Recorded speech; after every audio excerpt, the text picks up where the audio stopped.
আসসালামু আলাইকুম ভাই ও বোনেরা, আজকে আমি এমন একটি ঘটনা শেয়ার করব যা নবীজি সাল্লাল্লাহু আলাইহি ওয়াসাল্লামের কোমল হৃদয়ের প্রমাণ দিই। দয়া করে ভিডিওটি শেষ পর্যন্ত দেখুন। মক্কার এক বৃদ্ধা মহিলা ছিলেন, যিনি নবীজি সাল্লাল্লাহু আলাইহি ওয়াসাল্লামকে প্রতিদিন অপমান করতেন। তিনি যখন রাস্তা দিয়ে যেতেন, তখন নবীজি সাল্লাল্লাহু আলাইহি ওয়াসাল্লামের মাথায় ময়লা ছাই ছুড়ে দিতেন। কিন্তু নবীজি কখনো রাগ করেননি, প্রতিদিনের মতো শান্তভাবে চলে যেতেন। একদিন সেই বৃদ্ধা মহিলা কিছুতেই বাইরে এলেন না। রাসূল সাল্লাল্লাহু আলাইহি ওয়াসাল্লাম খেয়াল করলেন, আজ তাকে কেউ গালি দিল না। তিনি খোঁজ নিতে গেলেন বৃদ্ধার বাসায়। দেখলেন মহিলা অসুস্থ হয়ে বিছানায় শুয়ে আছেন। নবীজি সাল্লাল্লাহু আলাইহি ওয়াসাল্লাম জিজ্ঞাসা করলেন, আপনি কেমন আছেন? আপনার আজ দেখা নেই তো। মহিলা অবাক হয়ে গেলেন, যাকে এতদিন অপমান করত সেই মানুষই আজ দেখতে এসেছে।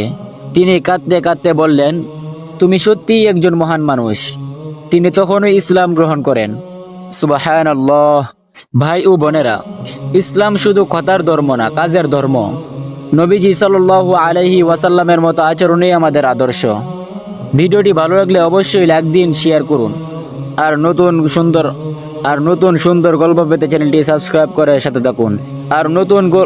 আর নতুন সুন্দর গল্প পেতে চ্যানেলটি সাবস্ক্রাইব করে পাশে থাকুন। আসসালামু আলাইকুম ওয়া রাহমাতুল্লাহ।